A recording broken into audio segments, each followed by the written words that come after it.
सबकी तवज्जो चाहिए।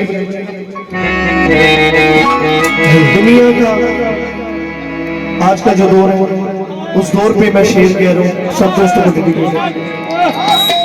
इसको रोग मार देते हैं, अकल को सोग मार देते हैं।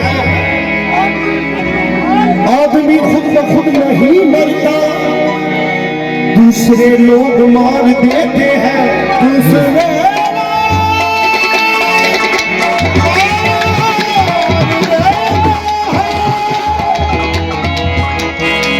लोग कांटों से बच के चलते हैं, लोग कांटों से बच के चलते हैं।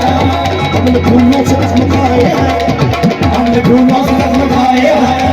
तुम तो गैरों की बात करते हो, बात करते हो। हमने अपने भी आजमाए हैं, आजमाए हैं, आजमाए हैं, आजमाए। तो गैरों की बात करते हो, हमने अपने भी आजमाए। मेरे दामन में तो कांटों के सिवा कुछ भी नहीं, आप तो भूलो